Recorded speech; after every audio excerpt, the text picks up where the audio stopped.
Bom, essa então é a quarta parte da aula 5 da disciplina de Segurança e Sistemas de Computação. Nessa parte, então, nós vamos falar de esteganografia. Então, esteganografia normalmente vai envolver a inclusão de uma mensagem que deseja ser escondida, né? Ou um objeto, alguma quantidade de informação que vai ser transportado por uma outra mensagem, por um outro objeto ao destino.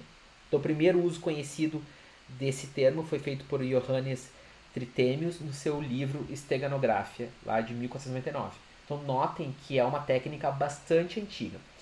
Esse uso foi disfarçado, né, nesse livro como se esse livro fosse um livro de mágica, na verdade, de magia. Né? Bom, o nome esteganografia vem das palavras gregas steganos, que significa coberta, e graphem, que significa escrita. Então, uma escrita encoberta, nós falamos em português. Bom, então nesse caso a mensagem que vai ser enviada não vai ser modificada, vai ser apenas disfarçada. E aí o sistema esteganográfico vai ter dois algoritmos diferentes. O primeiro algoritmo que é o algoritmo de ocultação, então o algoritmo que vai colocar a mensagem dentro, né, do objeto que vai ser transportado, do objeto de transporte, e o algoritmo de extração que ele retira. Então, a mensagem original. Então, num sistema esteganográfico, nós temos três entradas. A mensagem secreta, também é conhecida como payload. Nós temos a utilização de alguma chave, que permite, então, entender como essa mensagem foi colocada lá. E uma mensagem ou objeto que vai esconder a mensagem secreta, que é conhecido como carrier. Então, um exemplo clássico de esteganografia, então aqui está uma imagem, aparentemente, né, um desenho do Rio Santo Antônio, né? Assim, à primeira vista nós não conseguimos perceber nada de especial nessa imagem.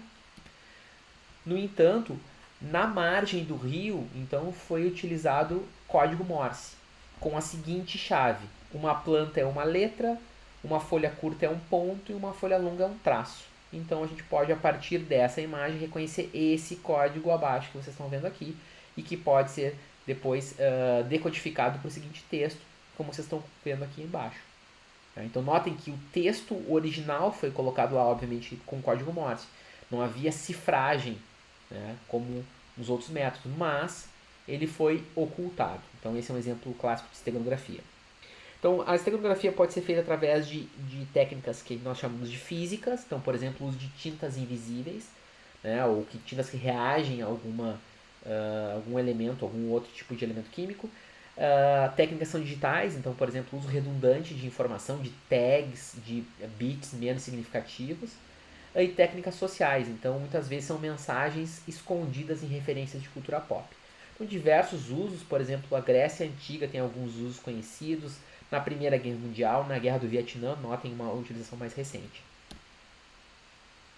Então, em comparação, né, a esteganografia com a criptografia. A esteganografia, então, esconde uma mensagem em outra mensagem objeto, sendo que a aparência dele continua normal. Esse é um ponto importante. Então, como vocês observaram naquele desenho, parecia um desenho normal, né? No caso da criptografia, a mensagem ela é cifrada e ela aparece em um conjunto de caracteres sem sentido, né, para algum atacante que tenha, por exemplo, captado, né, coletado essa mensagem.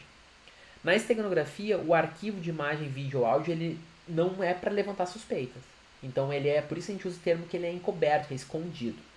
No caso da criptografia, em geral, né, quando ela é utilizada, se supõe que existe algum valor na informação, no dado que está sendo transmitido. E por fim, então, a esteganografia requer cuidado, a reutilização desses arquivos de informação, de mídia, por exemplo, utilizados. E no caso da criptografia, a preocupação em relação à reutilização reside nas chaves criptográficas. Bom, uma intersecção que tem, então, né, entre a criptografia e a esteganografia é o que a gente chama de null ciphers, ou cifras de ocultação, que são conhecidas como formas primitivas de criptografia. Então, nesse caso, o texto puro vai ser misturado com material não cifrado.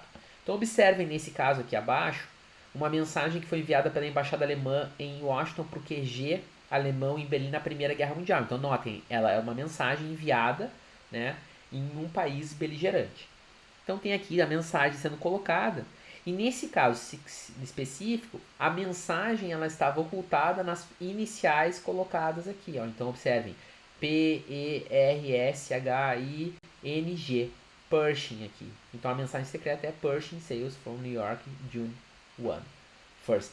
Né? Então observem aqui essa modificação aqui que é feita através de um texto que está, né, observem, uma forma muito primitiva de criptografia, então uma forma que nós costumamos chamar de ocultação. Um caso bastante importante da esteganografia é a utilização, como eu comentei anteriormente, do bit menos significativo. Então, por exemplo, em muitas imagens, esses bits não são aleatórios. Né? Especialmente no sensor de câmeras fotográficas de mais baixo custo, existe uma inserção de bits aleatórios. Né? E esses bits, inclusive, são afetados por técnicas de compressão de imagem que sejam utilizadas. Então, a alteração desses bits pode ser utilizada então, para inserir informações. Então, um exemplo, né, considerando o formato Kodak Photo CD, tá? Utilizando 24 bits para cor, é possível ocultar, utilizando os bits menos significativos, 2,3 megabytes de texto. Então, notem que é uma quantidade bem significativa. Bom, da mesma forma que nós temos a criptoanálise, nós temos a esteganálise. Então, a esteganálise é a detecção de conteúdo esteganograficamente codificado. Né? O método mais simples para realizar isso é uma comparação com o original. Então, nós temos o objeto original, se compara com o objeto que foi recebido e verifica se tem alguma alteração. Em geral, as principais abordagens para a detecção de esteganografia, né, elas vão considerar os algoritmos mais conhecidos de esteganografia. Então, por exemplo, vai se buscar então algum ataque visual ou sonoro, né, alguma alteração, por exemplo, da mesma forma que eu falei da alteração de um formato de imagem, poderia ser a alteração de um formato de som. Ataques que são estruturais, né, então, por exemplo, se verifica qual é a estrutura esperada em um determinado arquivo e se ele foi modificado. E ataques estatísticos, né, que consideram dados estatísticos que são conhecidos sobre um determinado arquivo, uma determinada informação, então isso sendo feito de forma sistematizada. Bom, além disso, o tamanho, né, a relação que existe entre o tamanho do payload e da carrier, da portadora, essa relação é muito importante. Então, quanto maior for essa relação, né, então fica mais fácil de se detectar alterações nesse arquivo. Então, quando nós temos um payload muito pequeno em relação ao carrier, a portadora, fica muito mais difícil então de detectar alguma forma de esteganografia.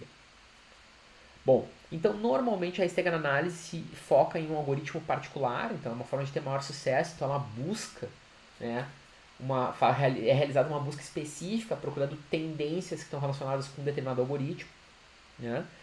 E muitas técnicas conhecidas são muito difíceis de serem detectadas mesmo com ferramentas especialistas. Né? Então, em geral, essa distinção entre se aquele determinado payload é uma informação que foi uma mensagem secreta e se é apenas ruído, muitas vezes é uma análise que não é confiável de ser realizada. Né? Então, a detecção de esteganografia é bastante desafiadora. Né? Então, normalmente fazer uma detecção, né, a posteriori não é uma defesa adequada. Então, muito mais comumente, né, quando se há preocupação em relação a esse tipo de técnica, né, de esteganografia, se realiza uma técnica inicial de retirada de ameaças. Então, o conteúdo que vai ser transmitido, ele é previamente, então, processado para evitar então que ameaças sejam transmitidas.